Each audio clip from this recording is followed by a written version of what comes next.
Blue is a revolutionary work conceived by Jarman while he was suffering from temporary blindness caused by AIDS. In 76 minutes there are no visual images, simply an unmodified blue with a soundtrack of reflections, thoughts and recollections spoken by John Quentin, Tilda Swinton, Nigel Terry and Jarman himself.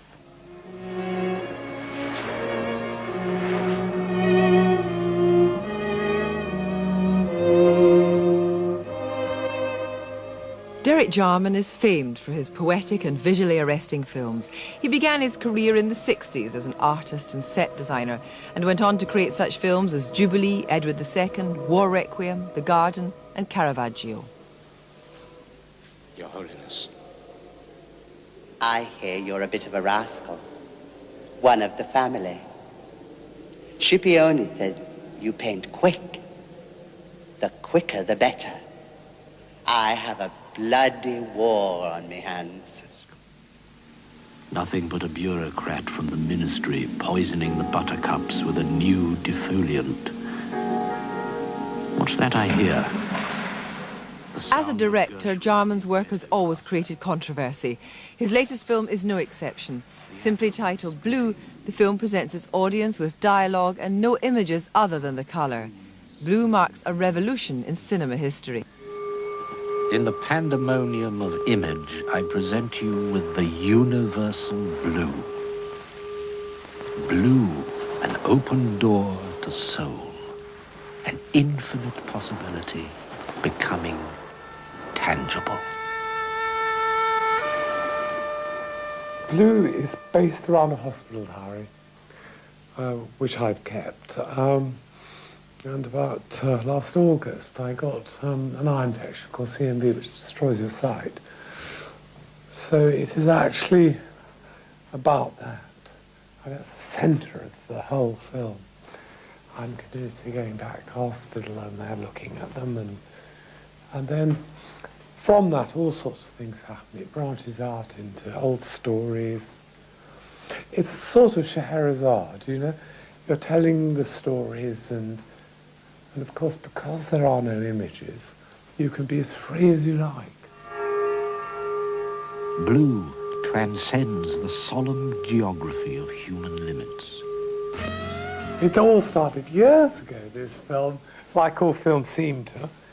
And Simon and I put up a loop in, in a preview cinema, and he did some music, or tape, collage tape, and I, or someone, I can't remember, maybe even Tilda did, voiceover, and we looked at it and said, well, it does sort of work, and we sort of more or less forgot about it. And then we did the Blue concert, which we gave as a benefit at the Lumiere, and that was wonderful. We had, a large audience, and it sort of worked, and everyone improvised, and Tilda and I read out Blue bits. We knew we'd never make a film out of it because no one would commission it. So we didn't really try very hard, and then last August I suddenly had this really bright idea. I looked at my diary and I thought, oh, let's make it about vision and sight and the illness. And of course then it had a centre, a structure. My sight seems to have closed in. The hospital is even quieter this morning. Hushed. I have a sinking feeling in my stomach. I feel defeated. My mind bright as a button, but my body falling apart. I mean, the weirdest thing is, the film is part of cinema history before it's even been shown here at Edinburgh. Because people are so surprised that they have so many resources, because they come to it and they just imagine things. And they see all sorts of things, of course, which they're not seeing on the screen. And they're really surprised by themselves. So they go out, in this very quite euphoric state. I mean, it's sad, and everyone sheds a tear or two through it. In fact, I started to ask people where they shed the tears to find out, and they're all in different places, oddly enough. We all contemplated suicide. We were lulled into believing morphine dispelled pain. rather than making it tangible. Like a mad Disney cartoon, transforming itself into every conceivable nightmare. I've never been a sort of political filmmaker in the sense of coming with a sort of menu and laying it out in front of people. On the other hand, the film's solemn.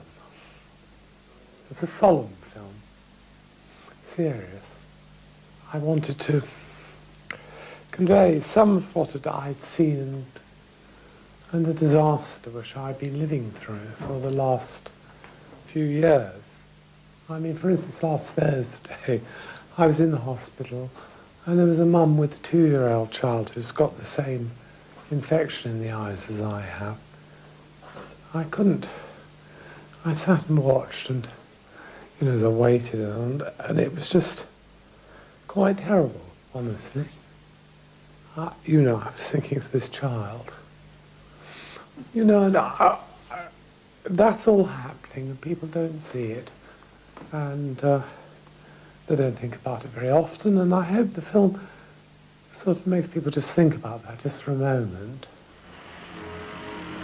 David ran home, panicked on the train from Waterloo, brought back exhausted and unconscious to die that night.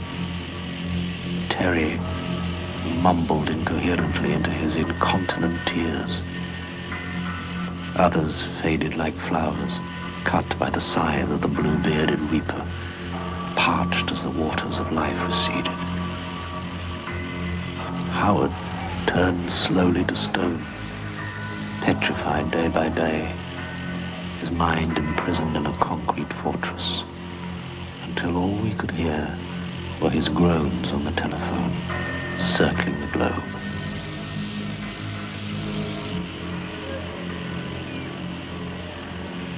Since being diagnosed HIV positive, Jarman has been seen as a campaigner for gay rights. Most recently, railing against the heterosexual establishment in his book, At Your Own Risk. Well, why not? I was just trying to... It was red rag to the bull. People saying horrible things about me. Why not say, you know, I'm really sorry for heterosexuals. They've had such a terrible time. They don't know what to do if you say this. They go, what's this man? He's gone crazy. But I mean, I've lived in a world where I've had to endure all of that all the time. Do you know? So, I mean, there is a slight, element of agent provocateur. I mean, one's got to have some fun. After the Edinburgh Festival, where are you off to? Well, I'm going to New York next week or the week after for the opening of the Wittgenstein film there, and then on to Toronto. And I'll come back here and paint. Have you got a renewed vigour in painting? Have you been doing a lot of painting? Yes, I've got a big show on in Potsdam at the moment in Germany, and it's been in Rome. I've been painting very big pictures. I mean, they're 8-footers. I've done about 55 of them. Why do you think you have this energy for painting? Well, my friend Richard said he could make some money if I would bloody well paint. I don't know how long one has to survive to be a survivor. I don't think I'm going to survive for very long. I've got under no illusions, but I mean, at the moment I'm chugging along.